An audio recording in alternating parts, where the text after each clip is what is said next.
Një arterie e bllokuar, e njohur në mjeksi si arteroskleroza ose okluzioni arterial, është një gjendje serioze që ndodh kur në muret e brendshme të arterieve grumbullohen pllaka yndyrore.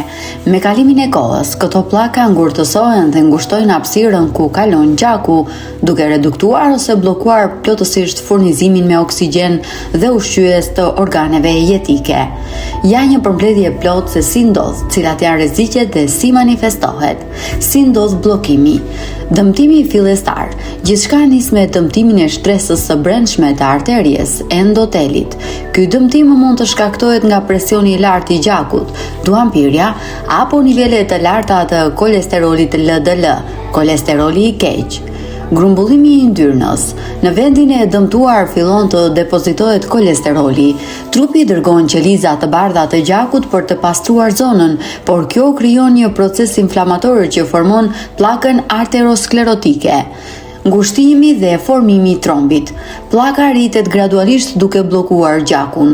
Nëse kjo pllak çahet papritur, trupi reagon duke krijuar me shpejtësi një mpiksje gjaku, tromb. Mbi të, gjë që mund ta bllokojë arterien plotësisht brenda pak minutave.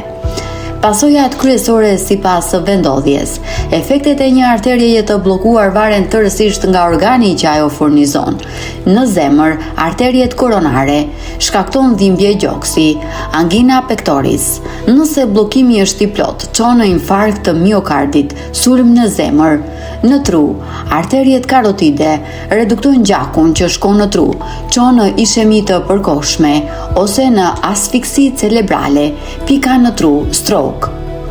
Në gjymtyr, sëmundja arteriale periferike, më së shpeshti prek këmbët, shkakton dhimbje të forta e gjatëecjes, klaudikacion, mpirje, ftohje të gjymtyrve dhe në raste të rënda plagë që nuk shërohen, gangren. Në veshka, mund të shkaktoj hipertension të rëndë dhe dështim të funksionit të veshkave. Shenjat e alarmit kur duhet të kërkojmë ndihmë urgjente. Nëse bllokimi ndodh në mënyrë akute, tromb, shenjat janë të menjëhershme. Për zemrën, dhimbje apo shtrëngimi fort në gjoks që përhapet në krahun e majt, qaf ose shpinë, vështirësi në frymëmarrje, djerës të ftohta. Për trurin, mpirje ose dobësi e menjëhershme e një rësan të trupit, fytyrës, vështirësi në të folur ose në kuptimin e fjalëve, humbje e ekuilibrit. Si diagnostikohet dhe trajtohet? Në mjekësinë moderne vlerësimi bëhet përmes ekove Doppler, skenarëve angiositi ose koronarografisë, kur dyshohet për zemrën.